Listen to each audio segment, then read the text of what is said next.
Olá, estamos começando mais uma edição do Pautando Esporte, programa de esporte da TV local, no canal 35 da TV aberta, JF TV Câmara. Lembrando que os programas, depois de veiculados, sobem para o YouTube, tanto do JF TV Câmara, dá para acessar na internet, como do portal Toque de Bola. Hoje nós vamos falar novamente sobre o Tupi. Já tivemos a oportunidade de conversar com ex-dirigentes do clube, com o torcedor de arquibancada, com jornalistas, alguns que convivem até e com frequência vão aos treinos, né, os treinos da equipe de futebol profissional. E dentro desse contexto a gente está aprofundando essa discussão sobre o rebaixamento do Tupi para a Série D do Campeonato Brasileiro. Nós estamos hoje com o Clóvis Santos, que de 2008 a 2016 esteve no Tupi e, na maior parte do tempo, na função de estar diretamente no departamento de futebol. Clóvis, muito obrigado pela presença, para a gente continuar esse debate com alguém que esteve lá muito perto, convivendo com o futebol do clube. E, além de agradecer a sua presença, já como primeira pergunta, como que você viu esse rebaixamento do Tupi, considerando o cenário do período que você esteve lá, até recentemente, para o momento do Tupi hoje? Ivan, antes de responder a sua pergunta, vou parabenizar pela iniciativa do programa, porque eu acho que Juiz de Fora realmente precisava de um programa desse nível, e você é uma das pessoas mais capacitadas para poder estar à frente de um projeto tão importante, né? O rebaixamento, como todos os torcedores do Tupi, as pessoas que têm alguma identidade com ele, viram de forma muito triste, né? Eu, logo quando terminou a primeira fase, e a gente sabendo que o Ipiranga estava ainda naquela disputa pelo Gauchão, me chamou muita atenção e começou a me dar preocupação lá nas análises, porque eu sempre acompanhava os jogos do Tupi, fazia aqueles cálculos de tabela como eu já estava habituado a fazer, e tinha uma preocupação muito grande com o rebaixamento em virtude da forma com que o Tupi iria se apresentar. Já projetando aquele último jogo da tabela, você disse que Ipiranga e Tupi lá no campo deles. Exatamente. E dois resultados que eu imaginei na época, por uma análise de tabela, contra o Botafogo de Ribeirão Preto, teve um jogador expulso, e o Botafogo teve um volume de jogo muito maior, então a gente esperava uma derrota lá. Então alguns pontos que a gente imaginava que o Tupi iria perder, acabou perdendo. E também aquela sucessão de troca de treinadores ali me chamou muita atenção de forma negativa, porque eu sempre troquei muito de treinador, então é complicado dizer isso, mas tem que ter um motivo pontual e um momento correto, né? E eu não entendi, olhando de fora, que seria o melhor momento para poder fazer as trocas. Fala um pouquinho, Clóvis, até para o torcedor também se situar, para quem está acompanhando o programa, do período que você esteve no clube. Você não entrou diretamente no futebol, mas de forma resumida, como é que você vê assim, e avalia esses anos que você esteve à frente do Tupi no futebol? Ô, Ivan, vou até aproveitar a oportunidade para dizer que boa parte, né, da rejeição que eu fiz no período que eu estava lá é por ser sincero demais. Eu sempre tentei ser muito sincero com a situação do Tupi. Não a situação financeira, a situação de planejamento. Eu não gosto de Campeonato Mineiro, acho a fórmula muito errada. E desde que eu cheguei lá, minha prioridade sempre foi o segundo semestre, onde a gente realmente consegue ter objetivos concretos, né, como a gente conseguiu chegar na Série B do Campeonato Brasileiro. Então, a minha missão sempre foi buscar o segundo semestre.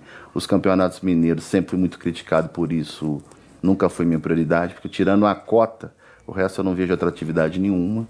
Você vê, a própria Caldense chegou a ser vice-campeã mineira e hoje está aí na Série D como Tupi. Então, assim... Você não acha que, talvez, já te interrompendo um pouquinho, a gente está sempre colocando para os dirigentes e ex-dirigentes situações que a gente vê do torcedor. Essa questão da prioridade do mineiro, que você já colocou que nunca foi, no tempo que você esteve no futebol, isso também não provoca, de certa forma, essa situação de ter que sempre estar fazendo um time, já que o mineiro não é prioridade? Você já foca no brasileiro, e do mineiro para o brasileiro ter que trocar muitas peças? Para quem tem orçamento de time do interior, Ivan, você faz praticamente todos os estados têm os campeonatos estaduais, né? Então você tem todos os jogadores empregados. No segundo semestre você reduz isso para a Série A, B, C e D, né? Então você coloca muito menos equipes em campo. Então tem um excesso de jogadores de oferta. Então o preço baixo, você consegue fazer time mais competitivo. Então isso não é à toa, não é do nada. O segundo semestre é sempre muito mais fácil montar boas equipes com preço baixo, né? E depois, com o tempo, eu entendi que o melhor era pagar realmente menos e ter uma premiação para poder de acesso, ter uma premiação por jogo, ter objetivos traçados, que é o que a gente sempre fez no início de cada campeonato. E foi assim que eu entendi que o Tupi poderia crescer, e foi nessa fórmula que a gente conseguiu chegar na Série B. E você já viveu, né, como dirigente de futebol, o acesso, né, para a gente pontuar, de 2011 para a C, da D para a C, até confuso a gente fica tentar lembrar de todas as letras, mas o título brasileiro da Série D, e depois teve o dissabor da queda da Série C para a Série D, a volta e o acesso para a Série B. E aí também, que é um ponto sempre colocado, quando o Tupi chega a uma Série B, muitos acreditam que é o momento, pela verba, pela cota de TV, que o Tupi vai conseguir se consolidar de alguma forma a partir dessa verba. Você que estava lá também nessa época, por que você acredita que não ocorreu? Foi pela estrutura da competição pesada? Não, primeiro que assim, é bom a gente fazer um histórico, Ivan. Quando nós somos campeões da Série D, nós montamos uma equipe para subir, para ter o acesso, né? Ser campeão foi consequência, né? Em 2012, naquele jogo contra o Oeste de Itápolis, eu viajei de volta já com a certeza no íntimo que a gente seria rebaixado. Porque foi um planejamento que deu tudo errado, onde, sem crítica pessoal, porque em 2011 a gente tinha muito mais autonomia no futebol. 2012, com o acesso, criou aquela glória de ter sido campeão brasileiro, e teve muita gente participando, e o planejamento ficou muito confuso para 2012. E não tem como consertar um navio que está indo para um iceberg no meio do caminho, e que foi o que aconteceu. 13 eu retornei muito focado em voltar com o time para a Série C, junto com o Alberto Simão, porque eu não me descia ver o Tupi na D. Aí nós voltamos, conseguimos, deu aquela confusão toda, né? 14, fizemos uma equipe maravilhosa com o Leonardo Condé, e para mim, né, pessoalmente, foi uma frustração muito grande não ter tido aquele acesso. E em 2015, com o Leston... 14, só para pontuar para o torcedor também, né? Foi o mata-mata com o Paysandu, né? Mata-mata com o Paysandu. Nosso time estava na melhor fase, e se quiserem buscar, verão que, com certeza, no período que eu tive à frente do futebol, com toda a modéstia que tem, com toda a humildade que tem, mas são números reais, a gente conseguiu muitos resultados positivos. Deve ter sido o maior índice de aproveitamento do Tupi. Em 2014, nós fizemos um campeonato impecável. Teve a infelicidade do Paysandu, que serviu muito de aprendizado para 2015. Em 2014 eu não tinha um grupo todo na mão. A gente não conseguia, eu não tinha todo mundo, né, preso da forma que deveria ter. E para subir, uma das coisas que eu tenho em mim é que o grupo todo tem que estar na mão da diretoria. E você, em 2015, dizia para a gente, até na época, né, no dia a dia de cobertura, que tinha consciência que aquele time tecnicamente não era igual ao de 2014, mas por outro lado, por conhecer os bastidores, você já cravava o acesso até com alguma antecedência. Sim. Fala um pouquinho desse trabalho que era a sua função de lidar com os jogadores, que é uma questão também polêmica, que na sua saída também criou algumas polêmicas. Proximidade demais com os jogadores. A gente queria aproveitar que você dissesse o que tem nesse relacionamento, que quem não vive futebol também acha que é uma parte muito difícil do clube. Você traz jogadores de vários estados, longe da família. Um clube com uma estrutura difícil, né? O Tupi tem uma estrutura difícil. E o que você faz? A única coisa que você pode fazer como dirigente aqui é aproximar ao máximo deles.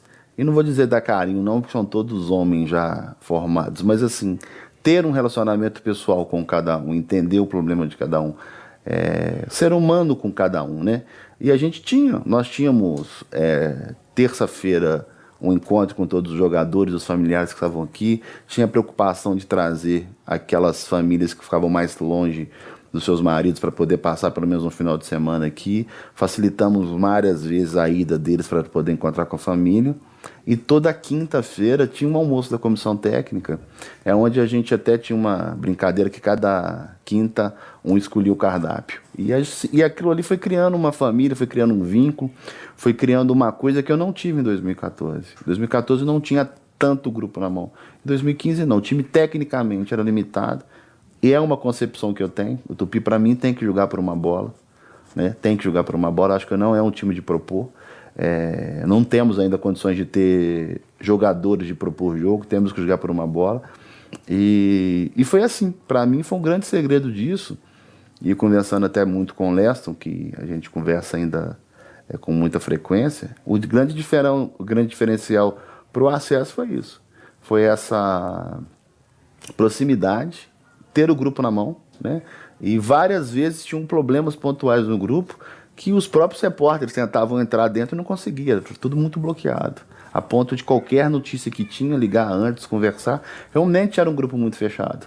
Tanto fechado que aceitava qualquer tipo de comando, todas as propostas nossas eram bem aceitas. Nós chegamos a ficar 15 dias em Lima Duarte sem nenhuma reclamação, mas tínhamos também nosso momento de lazer. Eu acho que precisa, é necessário, o jogador é humano, da mesma forma que o repórter que o médico que o contador é. Você fazia esses encontros do elenco na sua casa? Nas terças-feiras na minha casa e na quinta-feira num restaurante, sempre no mesmo restaurante. E era pizza, era churrasco, cada uma coisa. Tudo com limite. Tudo com limite, dentro do limite, respeitando a individualidade de cada um. Tem jogador que bebe um pouquinho, tem jogador que não bebe, tem jogador que só toma suco, fazendo o que cada um faz, cada um gosta. E a gente, é importante frisar também, né? A gente frequentava cultos com alguns jogadores, ia na igreja com outros e não por... Como é que eu vou te dizer? Não para se aproveitar da situação, não, sabe? É por estar com um momento de amizade com eles. É ir no cinema, é trazer a família para perto. Só que as pessoas viam isso de uma forma negativa. Eu acho que quanto mais unido o grupo né? E eu critico muito isso em seleção brasileira. Quanto mais o grupo é mais unido, é um torcendo pelo outro. Teve aquela situação da camisa que a gente pediu para fazer, que eu jogo por ele, onde a gente distribuía e tinha um nome atrás. Eu jogo por ele, eu cuido da família dele, eu cuido da minha família, e sempre foi assim. Isso para mim foi um grande segredo, que foi desfeito em 2016. Aí, pois é, aí vem o sonhado acesso, né? Sim. E voltando então, agora é o cenário que o Tupi vai encontrar uma, né, segundo, né, a gente tinha informação, e é verdade, uma cota de TV, e aí o Tupi vai ter um desafio grande também, que é um campeonato de 38 rodadas, que o Tupi nunca tinha enfrentado, ida e volta, né, a série C e D, a D menos jogos hoje, mas a C são 18 no formato de hoje, 18 jogos, 9 em Juiz de Fora, 9 fora, e na Série B 38 jogos, e naquele calendário para preencher a programação de TV, né? Quer dizer, os horários mais ingratos, sexta, terça, sábado, às vezes segunda-feira, mas veio o acesso. E aí o acesso, você que estava lá dentro, o que aconteceu? Ivan, eu fiquei pouco assim que o Tupi subiu, né? A minha saída foi em virtude de estrutura, né? Eu cheguei a conversar muito com o Maurício em relação à parte de fisiologia, ele com Toledo, que a gente tinha necessidade disso, e tinha que ter reformado o campo Santa Terezinha e ter feito outro campo à parte. Essa foi uma das primeiras coisas que a gente colocou, de que eu puxei como prioridade para o Tupi. Porque mesmo que, se a gente tivesse reformado Santa Terezinha, tivesse feito mais um campo de apoio, né? Na lateral que tinha um projeto lá que não era tão caro assim, mesmo que o Tupi não lograsse êxito em permanecer na Série B, voltaria para a Série C com uma estrutura muito boa de trabalho. Então, quando você tem uma oportunidade dessa, porque era possível a queda. Eu acredito até que seria mais possível a queda do que a manutenção. Clóvis, tenho em mim, acredito que se não tivesse saído, eu tenho tranquilidade em dizer que dificilmente cairíamos. Existia um planejamento todo feito. E ele foi interrompido no meio por questões que eu não vou ficar aqui elencando. Mas o principal legado da Série B do Tupi tinha que ter sido estrutura. O resto seria consequência, ficar ou não. Mas nós tínhamos um time muito competitivo para poder permanecer. Porque a Série B de 2016 não tinha grandes equipes. Eram equipes medianas, tanto é que o Tupi sempre foi penalizado com gol aos 45 do segundo tempo, sempre com gol aos 43, perdeu por adversários diretos que tinham um nível técnico até inferior. Então acho que poderia ter permanecido na Série B, sim. Em 2017 seria um planejamento completamente diferente, com 2018, até hoje, o ano que vem a gente poder estar, né, consolidado na B, e aí sim, você começar a ter um tipo de planejamento diferente. de crescimento para ter uma ascensão maior. Essa questão de grupo fechado que você coloca, você falou que tomou certas atitudes que se tornaram antipáticas enquanto você esteve como diretor, e na parte da imprensa a gente se lembra de algumas situações pontuais, como por exemplo, intervalo de jogo, ninguém vai conversar com a imprensa, os jogadores não vão conversar com a imprensa, aí passou todo mundo correndo para o vestiário. Qual que era o objetivo disso, que para nós no dia a dia também causava estranheza, esse tipo de determinação, de repente você vai entrevistar um jogador, não, ninguém vai falar.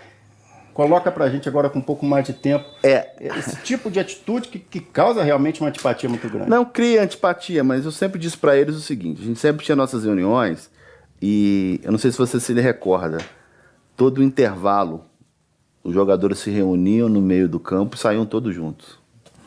Todos os intervalos. O time sempre entrava junto. Isso vem muito da escola argentina. Existia por parte de alguns torcedores muita crítica, muita vaia, muita perseguição. E os jogadores chegaram numa época e falaram assim, a gente não quer mais que bate em ninguém, eu não quero mais ver nenhum atleta sendo xingado, sendo ofendido. Falei assim, gente, é coisa do futebol. Não, mas a gente tem uma proposta. Qual que é a proposta? A proposta é vamos tentar evitar. Primeiro porque perde um pouco do intervalo. Eu sei da necessidade que vocês têm. Só que foi um pedido que veio das lideranças do clube. E eu falei assim, tá bom. Mas o antipático não serão vocês. Eu não quero a imprensa falando mal de A, de B ou C. Se tiver que ter algum para Cristo, eu abro meu peito e deixo me bater, porque eu não jogo futebol. Então, me criticar para defender vocês, para mim, tranquilo. Então, muitas das atitudes que eu tomei em entrar na frente foi para que os líderes não fossem penalizados, para que o clube, para que os jogadores não fossem penalizados. É muito mais fácil a imprensa falar mal do Clóvis do que falar mal do, exemplo, do Osmar, que era o meu capitão. Então, eram estratégias que a gente tinha.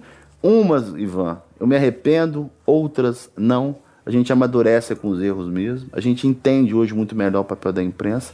Não falo isso com aquele viés de agora ele saiu, tá tudo mudado. Não, a gente tem que fazer uma autoanálise como eu fiz. Sempre deixei claro que depois da minha saída não tenho interesse nenhum em voltar a nenhum tipo de cargo no Tupi, não volto. Não tenho interesse mais nenhum. Fiz o papel que eu podia fazer. Mas, entre erros e acertos, acredito eu que apesar de muitas medidas, algumas antipáticas, por muitas vezes ser sincero demais, eu acho que o Tupi alcançou o objetivo. Foram 3 acessos. Um clube que nunca imaginava chegar numa Série B do brasileiro, chegou. Acho que deve ter muito mérito nisso aí também. Vamos colocar então, Clóvis, algumas pontuações que foram feitas também em outras entrevistas. Na conversa com o ex-presidente Áureo e com o ex-vice de futebol Maranhas, o Maranhas chegou a dizer que o dinheiro, principalmente esse também da Série B, já chegava comprometido com as dívidas do clube. Como que isso conseguia lidar com isso desse departamento de futebol já com orçamento reduzido? Desde que eu estou lá em 2008, o Tupi vem com dívida, né? Então, se você tem um valor extra que é da Série B, se a gente vivia bem sem o valor da Série B, com Série B seria mais fácil, né? Porque são 5 milhões de reais, mais as rendas, que pelo menos 2 ou 3 rendas foram satisfatórias. Eu entendo a situação do Maranhão, realmente é difícil fazer futebol no Tupi com o problema financeiro que tem. Mas não acho que isso tem que ser o fator principal a ser discutido. O fator principal a ser discutido é o que o Tupi pode fazer para viver e continuar, como sempre continuou, desde 2008, 2009, 2010, até subir sem os recursos. Então tem que discutir o futebol. Comissão técnica permanente. Por que acabou? Aquilo pra gente era fundamental em termos estratégicos. A questão da identidade, né? Não é só a identidade, Ivan. Quando você joga contra o Madureira, você pega o João Carlos, não sei se você vai recordar, Tupi e Madureira. Lá no estádio. O João Carlos fez 3 gols de cabeça. Ali você, quando tem uma comissão técnica permanente, você além de julgar contra o Madureira, você conhece o trabalho do Leston, e foi assim que eu trouxe o Leston para o Tupi, e identifica 3 ou 4 jogadores que podem vir para o Tupi. Então essa comissão técnica permanente é que te faz ter uma gama de jogadores que você vai usar no futuro. Então era importante em vários aspectos, e a gente tinha esses relatórios todos. Além de a gente estudar o adversário, a gente sabia quanto que cada um ganhava, identificava as posições, quem tinha mercado, quem não tinha. Se você analisar todos os times que eu montei, tinha uma média de idade alta. Eu nunca trabalhei com jogadores mais jovens, até porque eu só acredito em trabalhar com jogadores mais jovens com categoria de base, porque eu não acredito em comprometimento de jogadores de categoria de base de outros clubes emprestados no Tupi.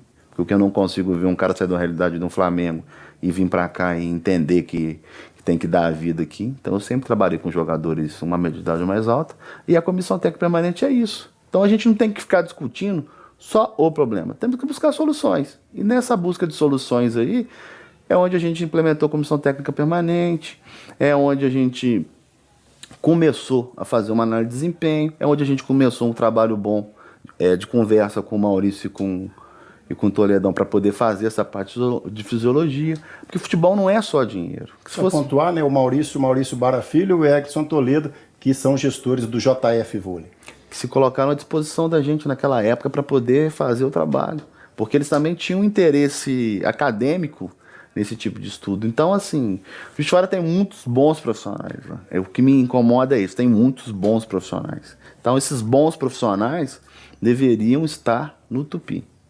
Todos eles. Todo mundo que é bom profissional deveria estar no Tupi, para poder ajudar. E eu tive dificuldade em entender isso. Eu também me coloco nessa. Mas chegou em 2016, quando eu vi o que era a Série B e comecei a estudar ela, falei, sem isso aqui não há sucesso. Tá certo. Daqui a pouquinho, no segundo bloco, a gente vai trazer mais temas para o debate desse momento do Tupi, considerando aí o futebol dessas temporadas anteriores. Daqui a pouquinho a gente volta com o segundo bloco do Pautando o Esporte. Até já.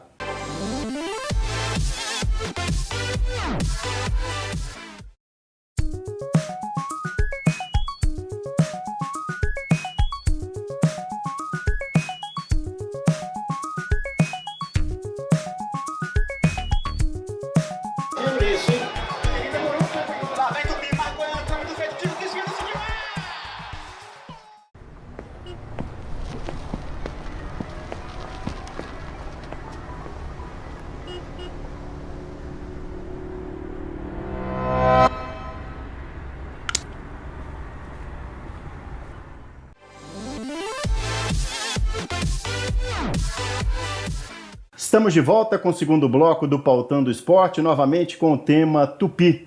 E o Clóvis, claro, acompanhou os programas, né, anteriores com os dirigentes, ex-dirigentes, com os torcedores, e também queria fazer algumas colocações, Clóvis, dentro daquilo que foi citado. O que chamou a sua atenção dentro do que os dirigentes avaliaram, considerando muito dificuldade financeira e uma frase muito colocada, que a cidade não abraça o Tupi. Aí os jornalistas também colocaram que o clube também tem que fazer por onde para, entre aspas, receber esse abraço, melhorar essa média de público. Queria que você aproveitasse essa oportunidade para comentar também como que você viu a manifestação de ex-dirigentes do Tupi.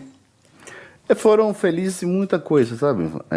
Realmente o Tupi tem muitas dificuldades financeiras, mas a gente tem que se adaptar a uma nova realidade. É o que a gente vê muito. Eu acompanho muito rede social, muito pouco rede social, não é muito meu, não faz parte muito da minha rotina, não. Mas uma coisa que a gente vê em relação ao Tupi é o próprio estatuto, né? O estatuto é muito fechado, não por direito a voto, essa questão de marketing que a gente discute tanto. O Tupi, para mim, eu vou deixar bem claro, tá, Ivan? Para deixar com muita clareza isso. Não tenho o menor interesse em ter nenhum tipo de cargo mais no Tupi Futebol Clube. Nenhum. Sou torcedor e permanecerei torcedor. Mas o estatuto do Tupi tem que sofrer uma modificação. Porque eles colocam o clube social, o clube, né, como com o futebol. Acho que todo aquele que quiser se associar e pagar a sua mensalidade, 30, 40 reais, ele tem que ter direito a voto.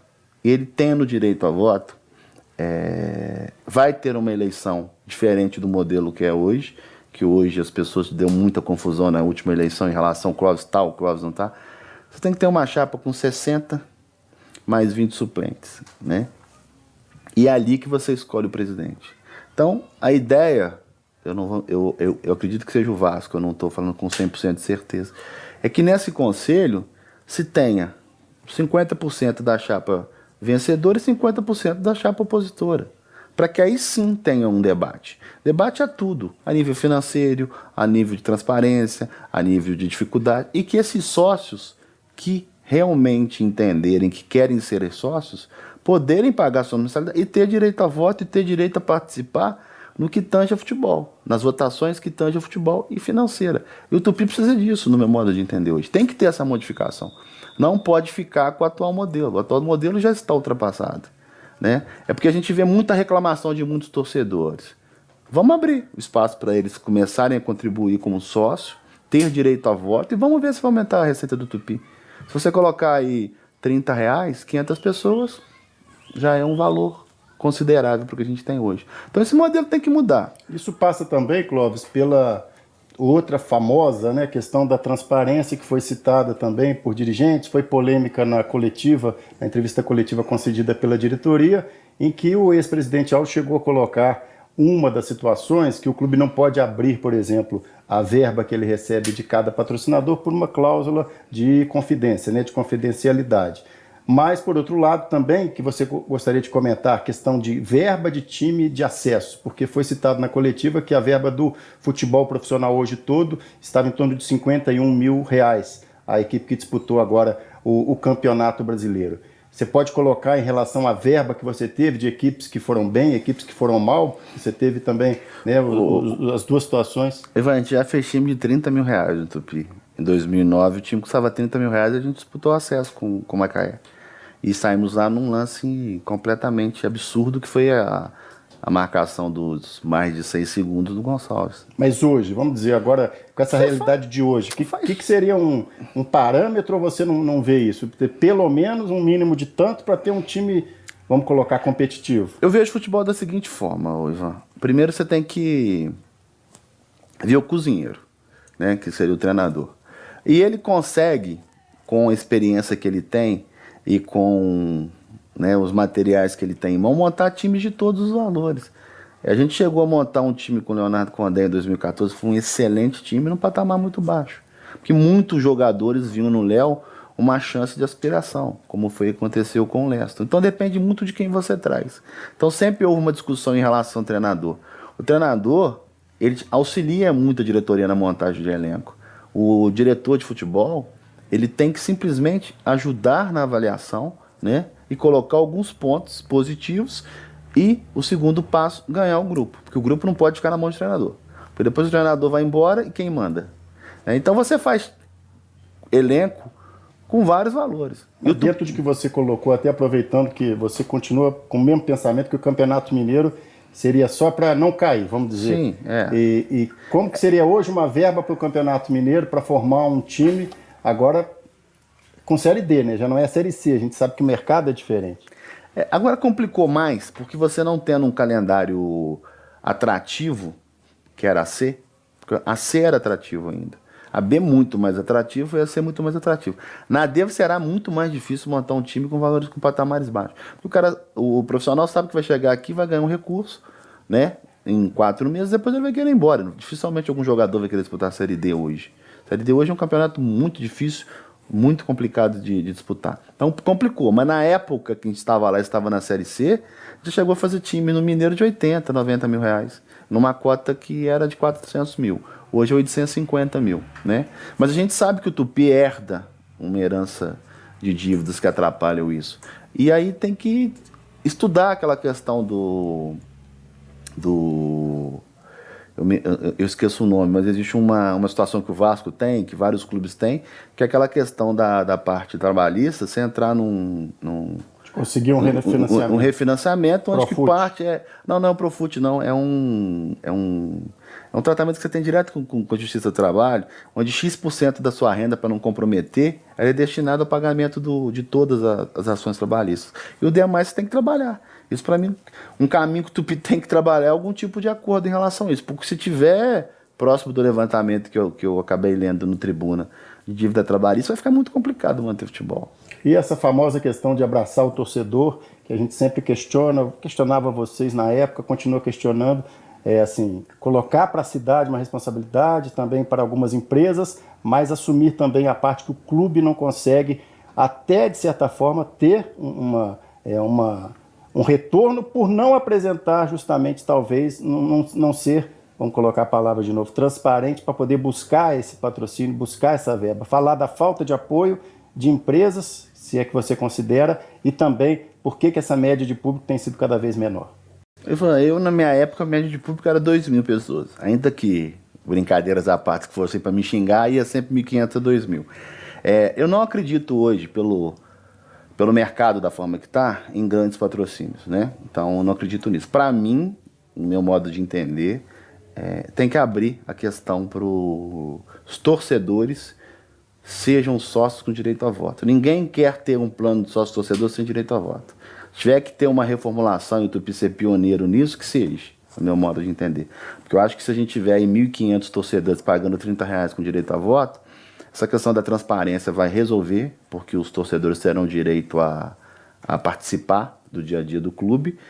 Vai ter umas eleições mais tranquilas, porque aí não vai ficar essa de funciona dessa forma a chapa, outra chapa não tá, o Clóvis não tá, e você estando 1.500, 2.000, 3.000, 4.000 torcedores ali ativos, a eleição fica mais tranquila. Não fica nessa de ficar sempre falando mal de A, de B, de D ou de C, porque eu não. Quando eu estive lá, eu também fui muito criticado. Quem está lá vai ser muito criticado. E o outro que entrar também vai ser muito criticado. Então a forma que tem é trazer todo mundo para dentro. Vai trazer todo mundo para dentro com direito a voto. Porque a maior reclamação que eu vejo na rua, porque apesar de falarem muito em rejeição, graças a Deus, todos os lugares que eu vou são muito bem-vindos pelos torcedores do Tupi. E o que eles pedem sempre é isso. Cláudio, eu pago, desde que eu consiga votar, desde que eu tenha direito a voto. E acho que isso é a maior reclamação que se tem hoje. A voltar na questão da identidade, né? A gente teve a Série B. E a gente tem vários ex-jogadores do Tupi que brilham em clubes diferentes. O Léo Condé agora no Botafogo de Ribeirão Preto teve um acesso com alguns jogadores que passaram pelo Tupi. Por que de repente, quando o Tupi vai para uma Série B, ele não consegue trazer esses jogadores que são de Juiz de Fora? Vamos colocar alguns aqui, o Wesley, ou... Tem vários, né? Acho que você vai ter. Tem vários jogadores que têm o mercado de Série B e poderiam ter feito parte, embora você tenha saído um pouco antes da Série B, para tentar resgatar essa questão do comprometimento que foi citada pelos atuais dirigentes como um dos principais motivos do rebaixamento. E você citou que não confia em jogador novo que vem emprestado, mas o clube alega que hoje é um modelo que eles podem ter elenco. Analisa um pouquinho isso para a gente. Na verdade, assim, eu acho difícil. Existem exceções. Acho difícil vir jogadores emprestados com comprometimento com o clube, porque ele vem aqui de passagem. O que eu digo sempre é o seguinte: na Série B, no planejamento que tinha sido feito em janeiro e fevereiro, tinha um time para o Campeonato Mineiro, teria, com o fim do Paulista, tinham 7 jogadores de peso que eu falo assim, de boa parte técnica, que viriam para o Tupi. Jogadores que fariam a diferença num preço razoável, que eu não poderia jamais naquele período fazer contrato para um ano, porque o Campeonato Paulista paga 20, 25 mil reais, enquanto o Mineiro a gente não teria condições de comprometer todo esse orçamento. E muitos desses jogadores, muitos desses treinadores poderiam ter vindo para cá. Os motivos por que não vieram, por que aquela modificação toda no elenco, saída de jogadores, reformulação, é de quem ficou. Então eles é que tem que fazer aquela explicação do porquê da mudança, não eu. Eu, com certeza, muitos que estariam ali jamais sairiam. Porque eu cito o exemplo agora, e eu me sinto à vontade para falar isso, porque são dois grandes amigos que eu tenho. O Marcelinho hoje não tem, que está no Botafogo de Ribeirão Preto, não mesmo o Marcelinho de 5 anos atrás, mas ele faz parte do grupo do Botafogo. Aí o Botafogo teve o acesso agora. A gente sabe de pessoas que lidam lá dentro do Botafogo de Ribeirão Preto a importância que o Marcelinho teve dentro do vestiário processo. Da mesma forma que eu digo, a importância que um Fabrício Soares teria numa Série B. É o que a turma costuma chamar de jogador de grupo. É o jogador de grupo, aquele jogador que quando está tudo errado no vestiário, ele que levanta, é ele que chama a atenção, ele que puxa.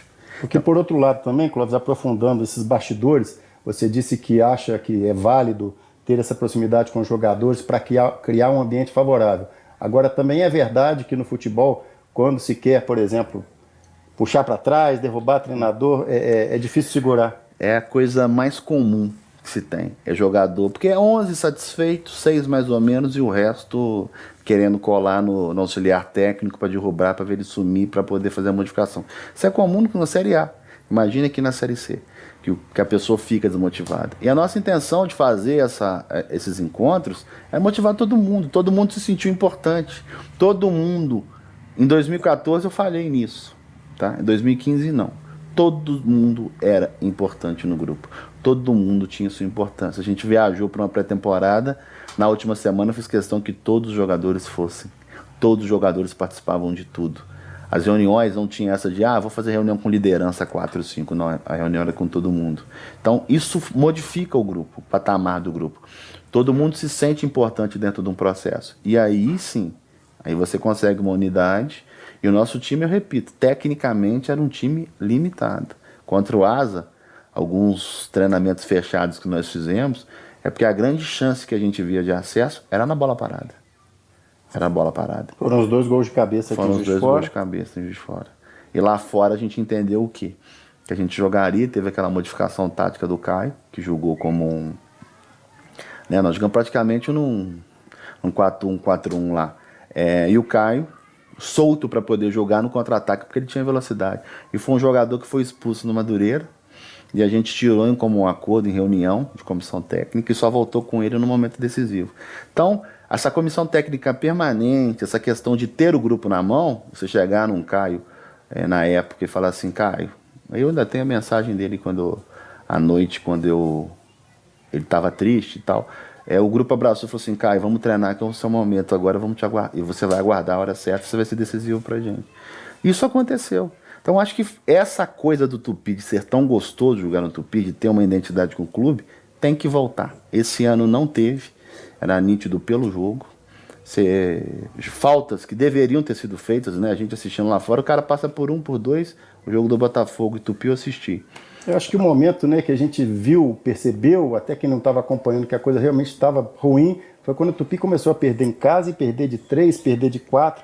Aí a gente viu que a coisa estava realmente escambando. E outra coisa que é importante ver no scout é quantas faltas você faz. Né? Porque se quando começa um Pimentinha em Ribeirão Preto, driblar 1, driblar 2, driblar 3, ninguém chega, falta liderança. Quem que vai chegar para resolver aquele problema ali? Porque não pode deixar um jogador driblar 4, 1, 2, 3, 4, 5 vezes. Só que isso acontece. São erros que acontecem que devem ser corrigidos. E ninguém está lá para acertar tudo, não. Realmente é muito difícil. Mas tem que fazer uma autoanálise, tem que fazer uma autocrítica. E identificar o que está de errado, tá? Chamar esses torcedores para dentro mesmo, no meu modo de entender. Criar esse grande grupo, para aí sim, se você fizer todas as medidas em relação ao sócio, poder pagar, poder votar, participar do dia a dia, ainda tiver reclamação, Ivan, aí realmente o de fora está comprometido em termos de futebol profissional. Mas hoje não é assim. Agora falando assim, você já disse que não tem interesse em voltar a ter um cargo no futebol do Tupi, mas aproveitando a sua experiência e também questões que foram colocadas, né, pelos ex-dirigentes e por jornalistas. Você chegou a apresentar essa ideia do torcedor ter direito a voto naquela última eleição? Nas últimas eleições a gente tentou fazer de tudo. Eu era oposição, né, ao estilo que estava lá. As pessoas confundem muito isso também, que eu queria deixar claro. Eu não saí inimigo de ninguém, eu saí por oposição. Aproveitando, você tem atuação ou teve no futebol do Tupinambás? Muita gente viu você lá nos jogos. Tive um pouco, o Alberto me solicitou muita coisa e eu ajudei ele, como ajudo alguns futebol amador, ajudo alguns projetos sociais. Aquilo que for de futebol, for de esporte em Juiz de Fora, e eu puder ajudar, vou sempre estar ajudando. Eu não tive o nível de comprometimento que eu tive com o Tupi, até porque eu sou o Tupi. É bom deixar isso claro. Mas ajudei sim, vou torcer para o Tupinambás crescer. Se o esporte pudesse voltar também, criar aqui a rivalidade, acho que tem que ter. Acredito muito no futebol profissional de fora, acho que tem que ter rivalidade aqui, tem que crescer, um tem que cobrar o outro, e tem que cobrar o outro no bom sentido, né? Ter bons jogos. E é só assim que eu acho que o futebol vai crescer, com rivalidade e com modificações no estatuto do Tupi para poder deixar todo mundo entrar. Para votar e pagar, acho que todo mundo pode entrar. Acho que tem que ser um ato democrático, né?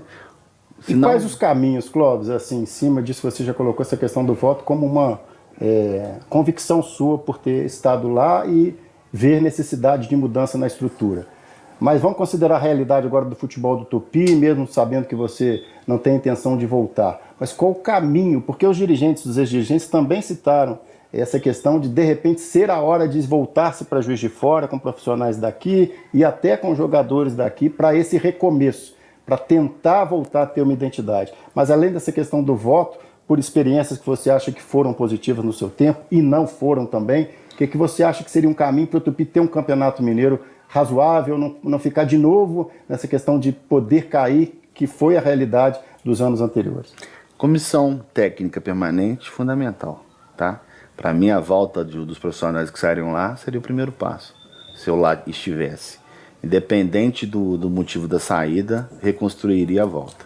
Esse é o primeiro passo. Essa questão de julgar com jogadores aqui, mais uma vez, posso ser criticado por ser sincero demais. Não adianta colocar jogador do futebol amador achando que vai virar profissional. São pouquíssimas exceções, né? O próprio Wesley Ladeira demorou muito, mas muito tempo para ficar numa condição de virar atleta, né? Então o Tupi não tem tempo, não tem prazo para isso, a não ser que tivesse uma categoria de base forte, que não tem e não consegue revelar em menos de 5, 10 anos.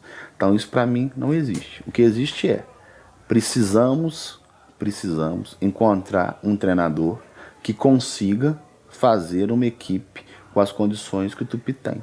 Não se contrata treinador por nome, por bom trabalho, por identificação, não adianta. Você acredita que tem que ser nesse momento alguém que conhece o clube? Alguém que conheça o clube, alguém que consiga montar um time competitivo, barato, que tenha vários jogadores, que a gente chama na cartola, e muitos treinadores têm. Tem jogador que não joga pelo dirigente por 10 mil, mas joga pelo treinador por 2, porque tem uma história de vida com ele, né? Você vê que alguns atletas, alguns treinadores profissionais, onde vão, levam alguns atletas. Então, na verdade, o Tupi ainda é uma grande vitrine. Então, para alguns treinadores, é interessante trabalhar aqui, fazer um bom trabalho para ir. Só que o Tupi tem que estar consciente que é isso que vai acontecer. E eu nunca, jamais me preocupei com isso. O Daniel Moraes tinha um salário aqui 3 vezes menores do que ele ganharia fora, né? Fiz um contrato com ele aqui com uma palavra minha, e um contrato que, se tivesse alguma proposta da Série B, ele iria. Ele era o maior artilheiro na época dos brasileiros. E acabou indo para o Náutico, né? Ele teve 4 propostas. A 5ª proposta, que foi do Náutico, ele me procurou em casa à noite, na sexta-feira, véspera do jogo, contra o Guarani, né? Ele procurou e falou assim: Cláudio, essa daqui eu não consigo, isso aqui para mim ficou irresistível. Reunimos com o grupo, e aí que você tem que ser grupo. Gente, o Daniel recebeu uma proposta, tem uma minha palavra que, se recebesse, ele iria. Então ele está liberado. E aí você começa a ter credibilidade com os demais. E sentamos com o Bruno Aquino, falamos: Bruno Aquino, agora a nova é sua. Tá, a sua chance chegou. Por sorte nossa, e eu também não acredito só a sorte, acredito em trabalho, quem fez o gol do empate foi o Bruno Aquino. Então tem que ter isso. Se não tiver isso, não vai. Agora, fórmula certa, Ivan, futebol tem uma frase que eu aprendi com o Leonardo Condé que eu trago sempre. Se você fizer tudo certinho, não significa que vai ganhar. Se fizer tudo errado, não significa que vai perder. Mas com consciência, com paz, tem que procurar fazer o melhor planejamento. E para mim, o melhor planejamento de Juiz de Fora nasce em Juiz de Fora. Você tem aqui, eu vou citar, e com muita sinceridade, eu nunca tive um excelente relacionamento com o Walker, mas é um cara extremamente importante para o Tupi. Extremamente. Por quê? Porque quando perde e entra dentro do ônibus, o Walker vem triste chorando. Então ele faz com que os outros jogadores sintam o peso da derrota. Porque ele tem comprometimento com aquilo. Creso, que sempre que a gente precisava de dar algum recado para algum jogador que não poderia ser a gente direto, era a pessoa: Creso, preciso que resolva esse problema para mim. Só para pontuar, o Walker, né, que foi treinador de goleiros do Tupi, o Creso Heleno, que cuidava da parte de... com Creso. O Luiz Augusto, um dos melhores preparadores. Eu trabalhei com 5 preparadores físicos. O Luiz Augusto, um dos 5 melhores preparadores físicos, tranquilamente, que já trabalhou no Tupi. Excelente linha, tem que estar no Tupi. E não falo isso por amizade, não, porque é profissionalismo mesmo, deveria estar no Tupi. E tem outros tantos professores aqui, como a parceria com a Universidade Federal tem que ser feita, né? Eles existem lá, um treinamento diferenciado, eles precisam fazer com que os profissionais de lá encontrem parte prática para poder se tornarem melhores profissionais. O Tupi está aqui, existe, como o Baeta também está aqui, existe. Temos excelentes escolas de fisioterapia que a gente precisa. Então tudo isso tem que ser agregado no Tupi novamente. Aí volta. E se voltar, não pode cometer os mesmos erros. E digo, tem a tal da continuidade e do continuismo. Tem que girar um pouco a liderança lá. O Clóvis teve a participação dele, o Alberto participou comigo um pouco, o atual gestor ficou lá 2 anos, já deu a contribuição, o outro vai. Não estou expulsando ninguém, só opinião. Acho que tem que girar, trazer ideias novas. Quanto mais ideias novas, o time vai crescer. O time vai crescer, a cidade vai crescer, uma dificuldade que tem com A ou com B vai ser superada, né? A minha saída de lá fez com que o Tupi crescesse em muitos aspectos. Mas a parte do torcedor que era tão criticada, eu não vi crescer. Continua a mesma coisa, as mesmas reclamações. Então o problema não era o Clóvis, né? Se fosse o Clóvis, estaria tudo em paz. Então eu tenho muita tranquilidade nisso, Ivan. O que eu acho que a imprensa e os torcedores têm que fazer, aí vai uma última opinião minha pessoal, é o seguinte: não podemos ficar criticando e ofendendo e só buscando problemas. Tem que construir solução. E para construir solução, tem que ser em conjunto. Senão daqui a pouco a gente vai ter um excelente estádio e não teremos um time profissional que tem lá. E eu vou voltar a afirmar: o Juiz de Fora tem sim potencial para ter um time na Série B do Campeonato Brasileiro tranquilamente. E esse time hoje, por questão de gosto e afinidade, deveria ser o Tupi. Tá certo, a gente agradece a sua presença, Clóvis. Eu que agradeço a oportunidade, sempre à disposição, e pedir a toda a imprensa, todos os torcedores aí que realmente gostam do Tupi, a atual diretoria, que não desistam do processo, que continuem lutando, porque essa camisa vale muito a pena. E eu vou fazer uma lembrança rápida. Assim que eu saí do Tupi, o jogo posterior foi contra o América de Teófilo Otoni, né? E eu recebi uma ligação do Hiroshi, que fez o gol da vitória, por volta de 9h30, me falando que fez o gol, porque eu não tinha assistido o jogo, e eles, a cada período, recebiam a camisa, né? Então, eu tive a honra de receber o uniforme completo do Tupi, dos 22 jogadores, assinado por um, que eu guardo lá com muita honra lá em casa, que foi uma homenagem feita por eles de coração. Eu não pedi nada. Isso tudo me deixou muito feliz, foi mais um motivo para mim sair com a consciência tranquila, sabendo que a gente tinha deixado um bom legado lá. Tá certo. A gente espera que esse debate também traga, né, ideias, traga alguma alternativa para o Tupi reencontrar de alguma forma um caminho legal no futebol. Com apoio do Plask, do Centro de Futebol Zico Juiz de Fora, palco das nossas gravações, Hiperroll Embalagens, FAEFID, a Faculdade de Educação Física da Universidade Federal de Juiz de Fora, e Bitpó Coffee Road, Prefeitura de Juiz de Fora e Loja Nação Rubro-Negra Juiz de Fora, estamos encerrando mais um Pautando o Esporte. Até a próxima!